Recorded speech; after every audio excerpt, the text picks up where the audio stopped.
She arrived before dawn most mornings, long before the building filled with voices and interruptions. Her office, tucked between the archives and the IT wing, looked ordinary to everyone else, yet held the heartbeat of the company's environmental integrity.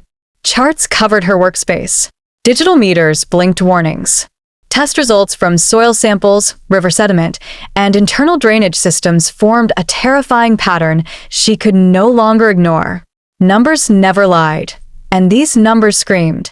She compiled every detail into a report that could have transformed the company's future. It laid out the truth with clarity: rising contamination levels near residential areas, faulty filtration systems that had never been serviced, and wastewater releases that broke federal limits. She didn't dramatize anything. She delivered facts strong enough to shake an empire. She walked into the weekly executive briefing believing she carried a lifeline. The room smelled of arrogance and expensive cologne. The CEO sat at the head of the table, eyes fixed on stock projections. Next to him lounged his son-in-law, recently promoted, whose only qualification was his marriage certificate. She handed her report across the table and waited for a reaction. The son-in-law flipped through it carelessly, chuckled, and remarked that she should learn not to panic over imaginary threats. The board laughed with him.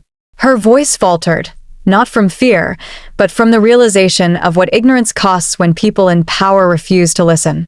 That evening, she didn't go home.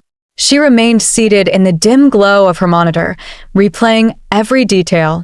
The contamination was no longer a projection. It was happening. Fish were dying downstream. Residents were filing mysterious health complaints. Federal auditors would arrive soon. She knew action could still prevent disaster, yet she also sensed something chilling. The company would ignore her, and the price would be catastrophic.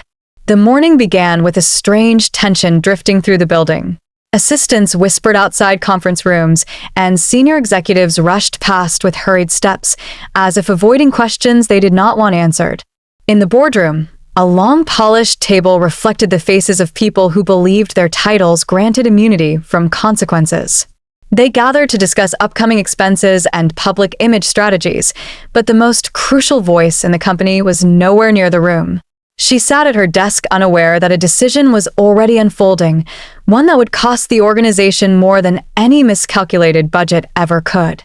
Inside the meeting, the CEO's nephew spoke with the confidence of someone who had never earned a position through merit. He waved her report dismissively as though it were an opinion rather than a series of federally documented facts.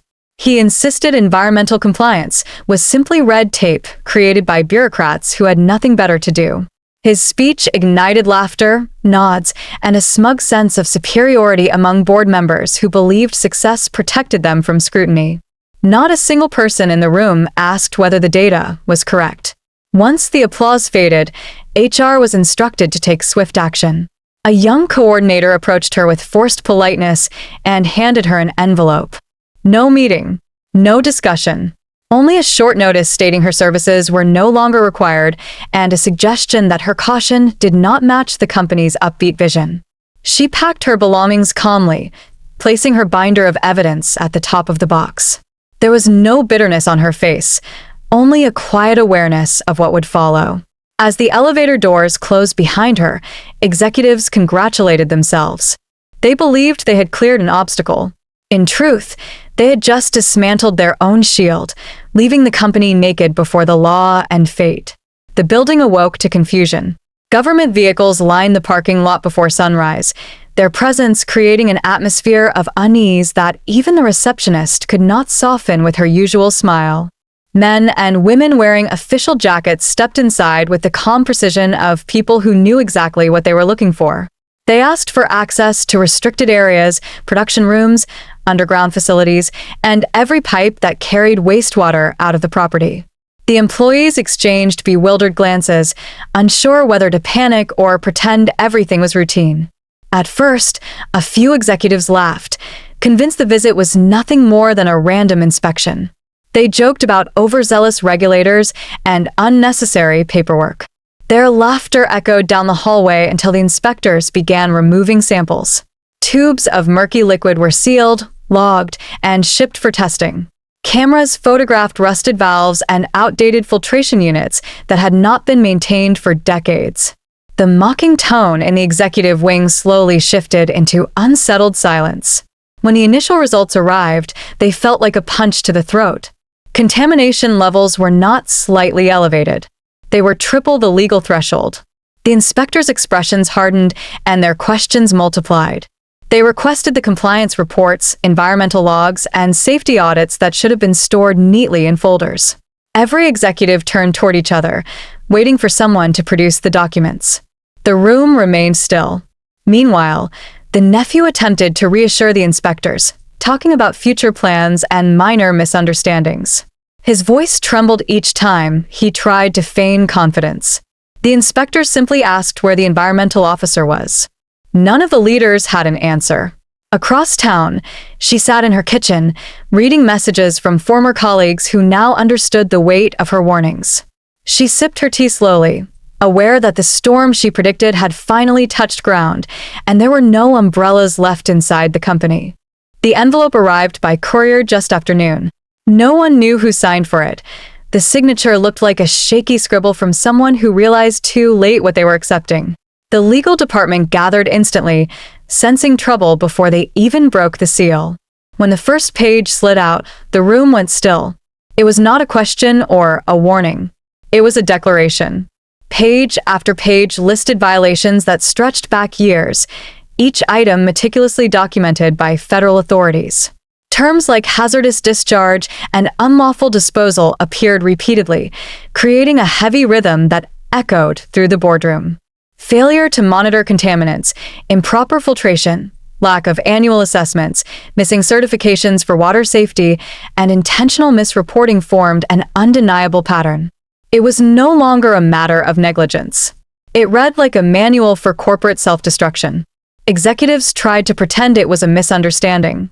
The CFO skimmed the figures once, then again, as if repetition might erase them. His skin turned a shade that suggested every financial projection he had ever made was now worthless. He reached the final line, where the penalty sat like a financial guillotine. $2 million. Not theoretical. Not negotiable. Due. The board members exchanged glances heavy with regret. Their confidence drained faster than the contaminated water that caused the problem. Someone whispered her name with the kind of reverence once reserved for prophets. The nephew, who had mocked her warnings, stared at the floor as though it might open and swallow him. His posture no longer resembled authority. It resembled surrender. The CEO did not speak at first. He simply lowered his head, then struck the table with his fist, a hollow gesture that solved nothing. Pride had been their compass. Now it was their anchor, dragging them toward consequences they could no longer outrun. The atmosphere inside the headquarters felt like a hospital waiting room where no one dared speak of the diagnosis. Executives hovered near phones without purpose, staring at screens as if numbers might rearrange themselves into something less catastrophic. The CEO paced in circles, his confidence replaced by a tension that tightened his shoulders with every step. Eventually, he gave a single nod to his assistant, a signal drenched in resignation rather than authority. It was time to contact the one person capable of untangling the mess they had created. The assistant opened the internal directory and found her name still listed. Her profile had never been removed, an ironic reminder of the company's carelessness. The digits of her phone number glowed with an uncomfortable clarity, as though daring them to acknowledge their mistake. The assistant hesitated. She knew the call would carry more weight than any corporate announcement ever made. Her fingers shook as she pressed the first number. When the line connected, there was no irritation in the voice that answered. It carried a calmness that came from knowing the truth had finally run out of places to hide.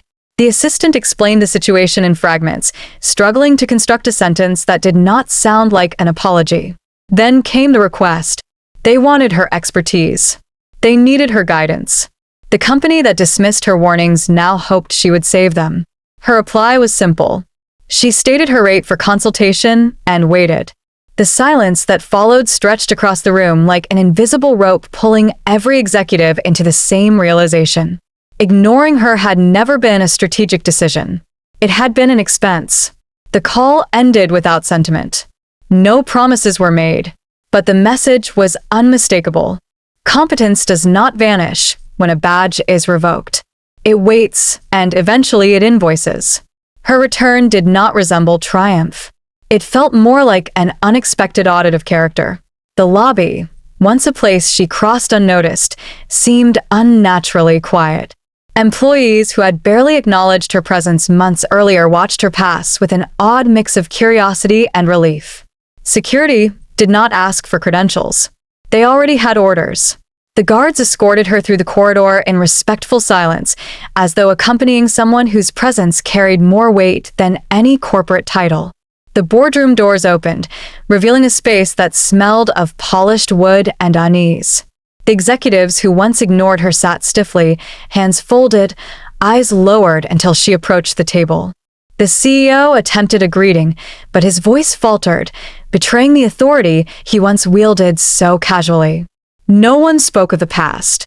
No one dared pretend that her departure had been a misunderstanding. She did not offer small talk.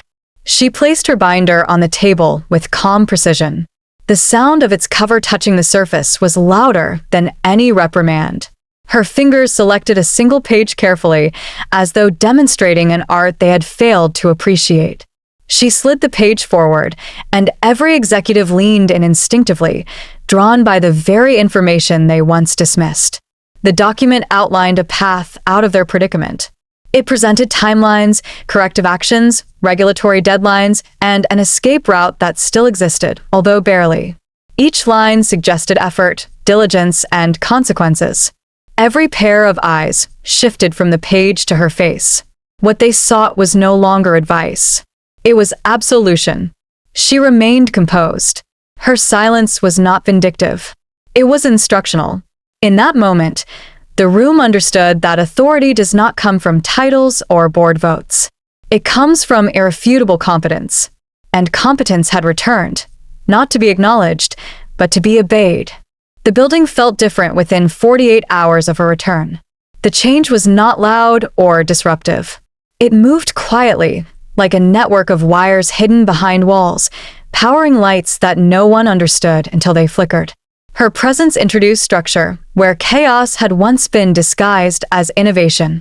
She mapped every operational blind spot, every undocumented process, and every environmental oversight with the precision of a surgeon identifying diseased tissue before it spreads. Her first act was not a speech. It was a system. She installed digital monitors that tracked chemical discharge levels in real time, tools capable of triggering alarms long before violations occurred. Reporting grids appeared, connecting departments that had never communicated, transforming information from an inconvenience into a protective shield. Legal buffers were drafted, reviewed, and implemented, each clause ensuring that no executive could claim ignorance again. Emergency protocols were rehearsed until every department understood its responsibilities, not by force, but by necessity. The executives watched in stunned silence. Under their leadership, compliance had been a box to check. Under her guidance, it became a language. The nephew attempted to assert authority once, questioning the need for such thoroughness. She did not raise her voice or justify her reasoning. She simply continued working, and the room followed the gravity of her expertise. His objections sank into irrelevance, unnoticed and unacknowledged. By the end of the week, the company's operations resembled something entirely new.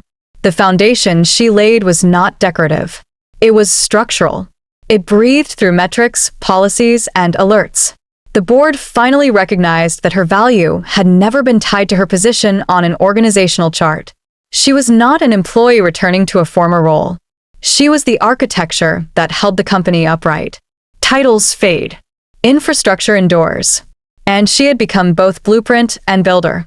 The offices now greet her name with a different tone. It is not spoken casually or followed by dismissive laughter. It is pronounced carefully, like an instruction one cannot afford to misunderstand. She does not return for weekly meetings or employee gatherings. She arrives only when her schedule dictates, stepping into the boardroom as a guest who holds no rank yet commands more authority than anyone seated at the table. Her presence no longer fits within job descriptions. It exists above them. Her signature has become the company's oxygen. No environmental procedure moves forward without her approval, and no compliance report reaches federal hands without her review. Even the CEO waits for her confirmation before implementing changes that once seemed trivial. The contract they begged her to sign now grants her independence, influence, and compensation they once claimed she did not deserve. Every quarter, an invoice arrives. It contains figures that once would have caused outrage. Now they are paid without negotiation. Silence accompanies each transaction, not out of respect, but out of recognition. Executives who once questioned her warnings avoid her gaze. Their memory carries a price tag: $2 million. It sits in the company's financial history like a scar that cannot be removed. It is a lesson carved into ledgers and balance sheets, reminding them that regulations do not bend for pride, and ignorance is not a defense. They fired her believing they saved money. Instead, they purchased consequences. She never raised her voice or sought public revenge. She let the truth calculate its own interest. That truth became her greatest ally. They thought they eliminated a problem. Instead, they erased their only safeguard. Corporate revenge did not arrive with flames or fury. It arrived as a bill, and they will keep paying it